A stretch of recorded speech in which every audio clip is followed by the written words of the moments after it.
class, welcome to the Prad of Science class, and today we will discuss about the chapter acid, base and salt of class 10th chemistry. On the last class we had discussed about the acid and base react with metal, non-metal, carbonates, hydrogen carbonates, metallic oxide and with base also metallic oxide, है ना. ये reactions हमने पढ़ी थी. आज हम ये बताएंगे आपको कि जो हमारा एसिड बेस होता है वो कॉमन होता है. कैसे? एक इन्होंने बीकर लिया है, उसमें 2 नेल्स लगाई है कॉर्क में इन करके, और इस बीकर में इन्होंने क्या फिल किया है? डाइल्यूट HCl फिल किया है, और ये 2 नेल्स लगा दिए हैं इसमें, कीले जिसको कहते हैं, और इसमें एक वायर अटैच किया है, 6 वोल्ट की बैटरी लगाई है, एक बल्ब अटैच किया, स्विच है. ठीक है. जब इसमें एसिड डालते हैं तो एसिड जब ये अपनी तेज दिखाता है, अपनी स्ट्रेंथ दिखाता है, तो उससे क्या होता है? ये बल्ब जल जाता है. ठीक है. अगर हम इसकी जगह इसमें बेस डाल दें तो हमारा क्या बल्ब जलेगा? नो, हमारे बल्ब में कोई भी लाइट नहीं आएगी. ठीक है. एसिड से ये रिएक्शन करता है, मतलब एसिड क्या देती है? इसको पावर देती है, और उस पावर से ये बल्ब लाइटनिंग करने लगता है, ग्लो करने लगता है. The bulb will start glowing in the case of acid. Bulb कब किस केस में जलता है, ग्लो करता है? ये करता है हमारा जब इसमें एसिड होता है. Glucose and alcohol solutions don't conduct electricity.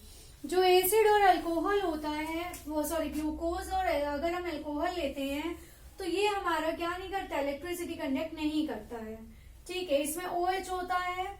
ठीक. इसका क्या होता है? C6H12O6 या C12OH22O12. ठीक है. तो ये क्या करता है? इलेक्ट्रिसिटी कंडक्ट नहीं करता है. Glowing of the bulb indicates that there is a flow of electric current through the solution. ये सॉल्यूशन लिखा हुआ है, शॉर्ट में लिखा जाता है सोल्यू, और N ऊपर लगा देते हैं. तो ये बल्ब जो ग्लो करता है ये क्या इंडिकेट करता है? ये इलेक्ट्रिक करंट के फ्लो को इंडिकेट करता है पूरे सॉल्यूशन में. क्योंकि जब एसिडिक सॉल्यूशन होगा तभी वो क्या करेगा? बल्ब ग्लो करेगा, इलेक्ट्रिक करंट फ्लो होगा. Acids contain H positive ion as cation and anions such as chlorine negative. ये जो हमारा HCl होता है ये ब्रेक होगा तो किस में होगा? H पॉजिटिव और Cl नेगेटिव, इन दो में ये ब्रेक होगा. ठीक है. तो H पॉजिटिव क्या होता है? पॉजिटिव लगाया तो that will be the cation, और निगेटिव लगाया तो इसका मतलब ये क्या हो गया? हमारा एनायन हो गया. इसी तरह HNO3 में H पॉजिटिव होगा और NO3 निगेटिव होगा. इसी तरह आप H2SO4 भी ले सकते हैं, उसमें H positive, SO4 negative. CH3COOH लेंगे तो CH3COO negative and H positive. ठीक है. तो ये सारे हम एसिड्स ले सकते हैं. कौन कौन से इसकी जगह और ले सकते हैं? H2SO4 ले सकते हैं, CH3COOH भी ले सकते हैं, एसिटिक एसिड. ठीक है. Acids produce H positive in solution. जो एसिड होता है वो क्या देता है हमको? रिडक्शन होने के बाद H पॉजिटिव आयन देता है, which is responsible for their acidic property. जो किसके लिए रिस्पॉन्सिबल होता है? एसिडिक प्रॉपर्टी के लिए रिस्पॉन्सिबल होता है, जो कि एसिड प्रॉपर्टी देता है, शो करता है.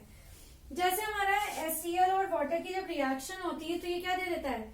H3O means hydronium ion plus chlorine. क्या दे देता है?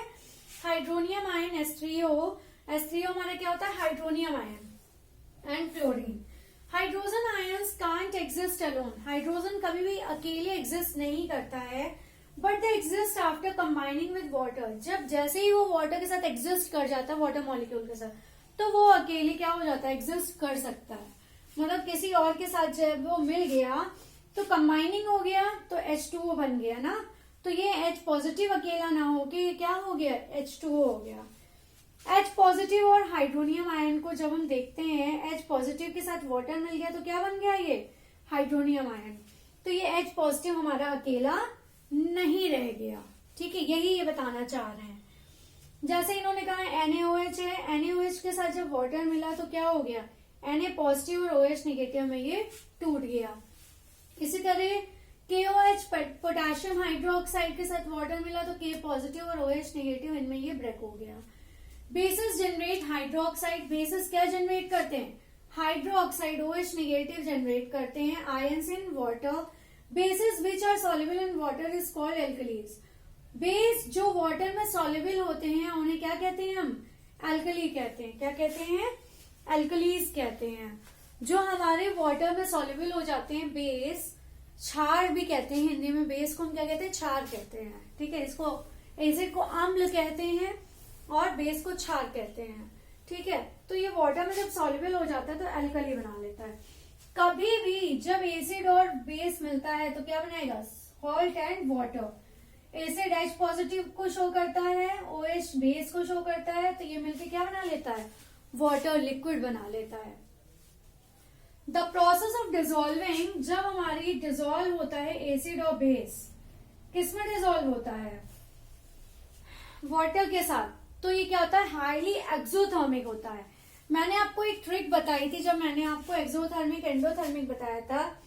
एक्सो मतलब क्या हो गया? एग्जिट, है ना, और एंडो मतलब क्या बता दिया था? एंटर। यहाँ पे इन आ गया मतलब अंदर आना, एंटर कर रहा है। एग्जिट मतलब क्या हो गया? बाहर जाना, है ना। तो एक्सोथर्मिक का मतलब हो गया कि ये एनर्जी क्या करता है? रिलीज करता है, बाहर निकालता है। ठीक है, अपने अंदर स्टोर नहीं करता है, रिलीज करता है अपनी एनर्जी को। तो the process of dissolving N acid, वो प्रोसेस जो एसिड को डिसॉल्व करती है या बेस को वाटर में और एसिड को भी वाटर में डिसॉल्व करती है, तो हाईली एक्सोथर्मिक होती है। ये कैसी होती है? हाईली एक्सोथर्मिक, मतलब हाई लेवल की एनर्जी ये रिलीज करते हैं। Acids must also be added with water slowly. Acid क्या होता है? धीरे धीरे वाटर में जब हम स्टेयर करते हैं एसिड को, कोई भी चीज अगर आप पानी में मिलाते हो तो क्या करते हो? उसको स्टीयर करना पड़ता है ना। तो जब हम उसको स्टीयर करते हैं तो क्या होता है? ये धीरे धीरे उसमें डिसॉल्व होने लगता है। ठीक है, स्टीयर करने पे डिसॉल्व होने लगता है। अगर हम डायरेक्टली कंसंट्रेटेड एसिड में अगर हम वाटर को डिसॉल्व करते हैं, डालते हैं जैसे ही एसिड में पानी को, वो क्या हो जाता है? स्प्लैश आउट हो जाता है, बाहर निकल जाता है बबल बन के।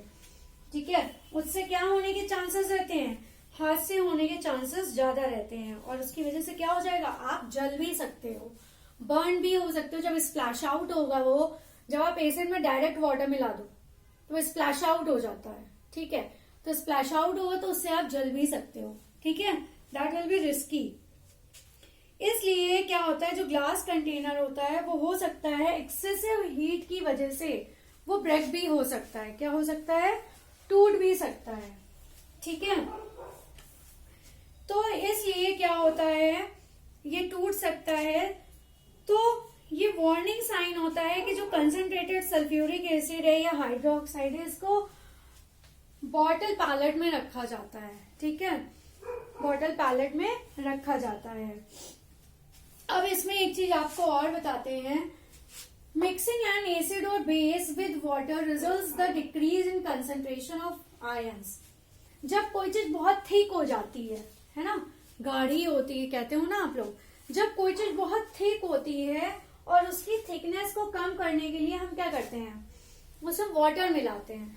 ठीक है, तो जब हम किसी थिकनेस को कम करने के लिए, केमिस्ट्री की लैंग्वेज में बोले तो उसको बोलेंगे कंसंट्रेशन को कम करने के लिए हम उसमें क्या करते हैं? वाटर मिलाते हैं। तो जब हम कंसंट्रेशन को कम करने के लिए उसमें वाटर मिक्स करेंगे तो वो किस फॉर्म में हो जाता है? डाइल्यूट फॉर्म में हो जाता है। किस फॉर्म में हो जाता है? डाइल्यूट फॉर्म में हो जाता है। और जैसे ही वो डाइल्यूट फॉर्म में आता है उसका वॉल्यूम क्या हो जाता है? कम हो जाता है। Result the decrease in concentration of ions per unit volume. तो वॉल्यूम क्या हो जाएगा? उसका कम हो जाएगा, उसकी कंसंट्रेशन कम हो जाएगा, और ये प्रोसेस क्या कहलाती है? हमारी डाइल्यूशन कहलाती है। क्या कहलाती है? डाइल्यूशन कहलाती है। और इस तरह के जो एसिड और बेस होते हैं उनको हम क्या कहते हैं? Diluted acid base. क्या कहते हैं? डाइल्यूटेड एसिड एंड बेस कहते हैं। तो ये था हमारा एसिड और बेस की कॉमन फैक्टर्स जो हम आपको बता रहे थे कि जो हमारा बल्ब ग्लो होगा तो किसकी वजह से होता है? एसिड की वजह से होता है, but not glow with base. Base के साथ ये कभी भी ग्लो नहीं होगा। किसके साथ ग्लो होगा? एसिड के साथ होगा, क्योंकि ये क्या करता है? हाइड्रोजन आयंस देता है, H पॉजिटिव हाइड्रोनियम आयंस देता है, इसी वजह से। ठीक है, अब हम पढ़ेंगे कि पीएच स्केल क्या होता है। पीएच स्केल के बारे में पढ़ेंगे। पीएच स्केल क्या होता है, जिससे हमें क्या पता चलता है कि हमारा जो सॉल्यूशन है दैट विल बी एसिडिक और दैट विल बी बेस। वो क्या क्या है, एसिड है या बेस है। ये सारी चीजें किसकी वजह से पता चलती है हमें, पीएच स्केल की वजह से। पीएच स्केल का फुल फॉर्म क्या होता है, पावर ऑफ हाइड्रोजन। क्या होता है, पावर ऑफ हाइड्रोजन।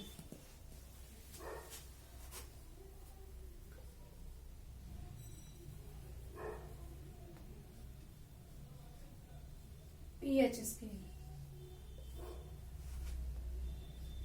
इसको हम कहते हैं पोटेंस। ठीक है, इसको हम क्या कहते हैं, पोटेंस कहते हैं।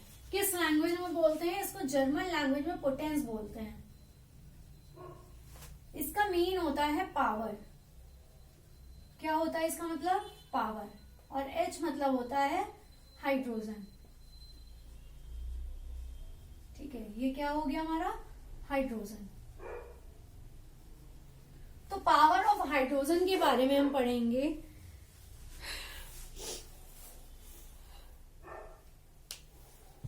पावर ऑफ हाइड्रोजन के बारे में हम क्या पढ़ेंगे, ये क्या होता है, हम एक यूनिवर्सल इंडिकेटर के बारे में पढ़ते हैं, है ना। Universal indicator, universal indicator, indicator क्या होता है, जो किसी चीज को इंडिकेट करके बताए। ठीक है, इसमें जब हम पावर हाइड्रोजन की जान लेते हैं तो उससे पता चल जाता है कि वो क्या है, एसिड है या बेस है। तो यूनिवर्सल उसके इंडिकेटर की तरह काम करता है, जो क्या है, मिक्सचर, बहुत सारे सॉल्यूशंस के मिक्सचर से इन्हें इंडिकेटर बनते हैं। ठीक है, तो जो यूनिवर्सल इंडिकेटर होता है, universal indicators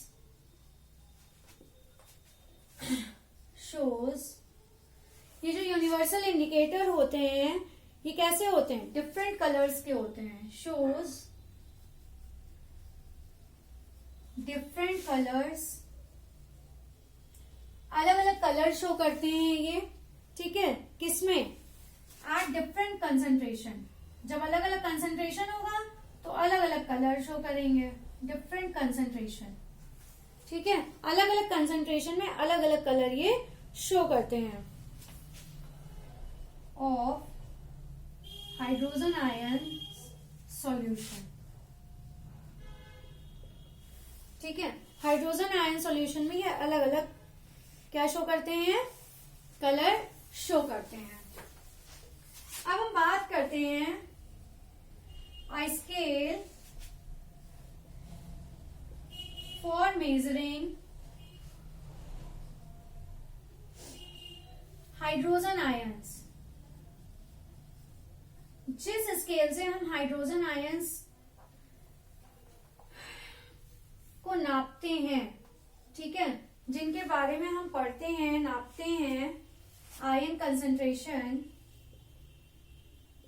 in a solution. Solution में हाइड्रोजन आयंस के लेवल को जब हम जानते हैं, नापते हैं, तो वो क्या कहलाता है, in a solution called pH scale. क्या कहलाता है ये, पीएच स्केल। तो पीएच स्केल की डेफिनेशन क्या है हमारी, a scale for measuring hydrogen ions. वो स्केल जिसमें हम हाइड्रोजन आयंस को मेजर करते हैं, किसमें, concentration in a solution. Solution, concentrate solution में हाइड्रोजन आयंस को मेजर करने वाली स्केल क्या कहलाती है हमारी, पीएच स्केल कहलाती है। क्या कहलाती है, पीएच स्केल। ठीक है, इसकी वैल्यू क्या होती है, पीएच स्केल वैल्यू 0 to 14। ठीक है, 0 to 14 होती है। जो 0 होती है वो कैसी होती है, वेरी एसिडिक होती है। और ये क्या होती है, वेरी अल्कलाइन, या कह सकते हैं आप वेरी बेसिक होती है। ठीक है, मतलब बेस यहां सबसे ज्यादा बेसिक होती है और यहां सबसे ज्यादा क्या होती है, एसिडिक होती है। और जो इसका न्यूट्रल होता है, न्यूट्रल सॉल्यूशन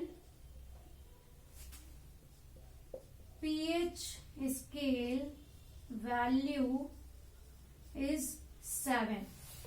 जो न्यूट्रल सॉल्यूशन होता है उसकी pH वैल्यू क्या होती है? 7 होती है. ठीक है, अब हम जान लेते हैं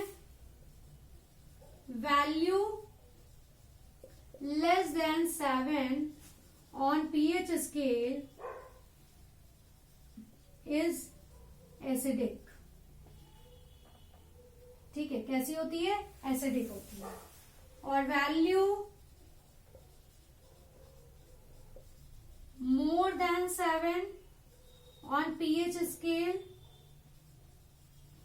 that will be basic, या कह सकते हैं अल्कलाइन. ठीक है, बेसिक होगी या कैसी होगी? अल्कलाइन होगी. ठीक है, जिसमें क्या होगी हमारी, इसमें कितनी होगी इसकी वैल्यू?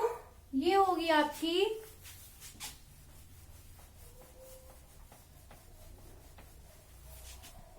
एसिडिक होगी, और ये कितनी होगी? 0 to 7, और ये होगी 7 to 14. मतलब 7 के पहले तक की 6.9 तक की वैल्यू जितनी होगी वो कैसी होगी इसकी? ये एसिडिक होगी. ठीक है, एसिडिक सॉल्यूशन की वैल्यू 0 to 7 में होगी, और बेसिक और अल्कलाइन सॉल्यूशन की वैल्यू 7 to 14 में होगी.